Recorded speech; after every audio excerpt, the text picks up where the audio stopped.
एक ऐसा बच्चा जिसने बचपन से ही अपनी सुनने की क्षमता खो दी, क्या वह अपनी आवाज पूरी दुनिया तक पहुंचा सकता है? शायद इसका सामान्य जवाब होगा नहीं।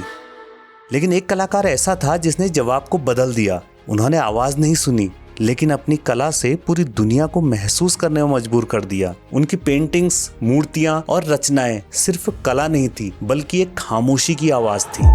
यह कहानी है सतीश गुजराल की, उस कलाकार की जिसने अपनी कमजोरी को ही अपनी सबसे बड़ी ताकत बना लिया। साल 1925, झेलम, जो आज पाकिस्तान में है, वहीं जन्म हुआ सतीश गुजराल का। बचपन सामान्य चल रहा था, लेकिन एक गंभीर बीमारी ने उनकी जिंदगी बदल दी। उन्होंने अपनी सुनने की क्षमता खो दी। अचानक दुनिया की आवाजें उनसे दूर हो गई। सोचिए, एक बच्चा जो आसपास की आवाजें नहीं सुन सकता, वह कितना अकेला महसूस करता होगा। लेकिन शायद इसी खामोशी ने उनके भीतर एक नई दुनिया पैदा कर दी। जब शब्द उनसे दूर हो गए तो रंग उनकी भाषा बन गए। धीरे धीरे सतीश गुजराल कला की ओर बढ़ने लगे। उन्होंने sir J school of art और मेयो स्कूल ऑफ आर्ट में कला की शिक्षा ली। लेकिन उनकी असली सीख किताबों से नहीं, जीवन से आई। वे दुनिया को सुन नहीं सकते थे, इसलिए शायद वे उसे दूसरों से ज्यादा गहराई से महसूस करते थे।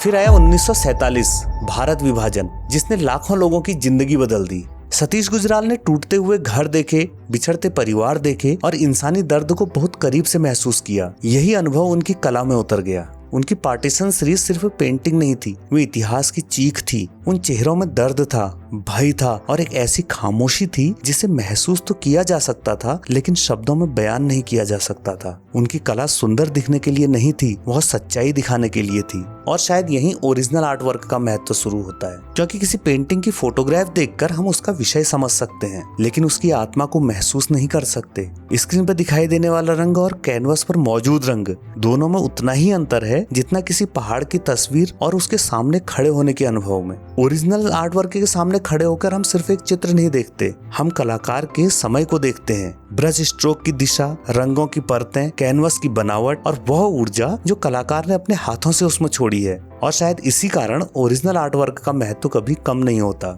इसी सोच के साथ मैंने अपने एक ओरिजिनल आर्ट वर्क का संग्रह मातृका आर्ट गैलरी में संजोया है, क्योंकि मेरा मानना है कि कला केवल देखी नहीं जानी चाहिए, उसे महसूस भी किया जाना चाहिए। और यदि आप इन ओरिजिनल क्रिएशंस को करीब से देखना चाहते हैं तो मातृका आर्ट गैलरी की वेबसाइट के माध्यम से भी आप उन्हें देख सकते हैं। सतीश गुजराल सिर्फ पेंटर तक ही नहीं रुके, उन्होंने आर्किटेक्चर, म्यूरल और स्कल्पचर में भी काफी काम किया। दिल्ली में स्थित बेल्जियन एम्बेसी उनकी रचनात्मक सोच का एक अद्भुत उदाहरण है। वह सिर्फ एक इमारत नहीं, बल्कि पत्थरों में ढली हुई कला थी। शायद यही उनकी सबसे बड़ी खासियत थी। वे किसी एक माध्यम में बंद नहीं रहे। पेंटिंग हो, मूर्ति कला हो या वास्तुकला, हर जगह उनकी कला बोलती थी। और सबसे अद्भुत बात यह थी कि यह सब एक ऐसा इंसान कर रहा था जो दुनिया की आवाज सुन नहीं सकता था। उनकी कला को देश और विदेश में भी सराहा गया। उन्हें भारत के बड़े सम्मानों में से एक सम्मान पद्म विभूषण से भी सम्मानित किया गया। उनकी पहचान सिर्फ उनके पुरस्कार नहीं थे, उनकी पहचान थी उनके कला के माध्यम से लोगों के दिल पर उनका असर। सतीश गुजराल मानते थे कि कला सिर्फ देखने के लिए नहीं होती, उसे महसूस किया जाना चाहिए। शायद यही वजह है कि उनकी पेंटिंग्स को देखकर एक अजीब बेचैनी महसूस होती है, क्योंकि उनमें सिर्फ रंग नहीं होते, उनमें जीवन के अनुभव छिपे होते हैं। उन्होंने कभी अपनी कमी को अपनी सीमा नहीं बनने दिया, बल्कि उसी खामोशी को अपनी सबसे बड़ी ताकत बना लिया। और शायद यही एक सच्चे कलाकार की पहचान होती है, वह दर्द को भी कला में बदल देता है। एक ऐसा बच्चा जो दुनिया की आवाज नहीं सुन सका, उसने अपनी कला से पूरी दुनिया को सुनने पर मजबूर कर दिया। सतीश गुजराल की पेंटिंग से हमें एक बड़ी सीख मिलती है कि सच्ची ताकत बाहर नहीं, इंसान के भीतर होती है। अगर आपके अंदर कुछ करने की सच्ची आग है तो दुनिया की कोई भी कमी आपको रोक नहीं सकती, क्योंकि कला सिर्फ हाथों से नहीं बनती, वह भीतर की आग से जन्म लेती है। और शायद सबसे गहरी कला वही होती है जो खामोशी से जन्म ले। तो आपके अनुसार असली कला अनुभव से जन्म लेती है या किसी दर्द से? हमें कमेंट सेशन में जरूर बताएं। और अगर आप कला को सिर्फ देखना नहीं, बल्कि उसके पीछे छिपी आत्मा को भी समझना चाहते हैं तो आर्ट मिस्ट्री को जरूर फॉलो करें।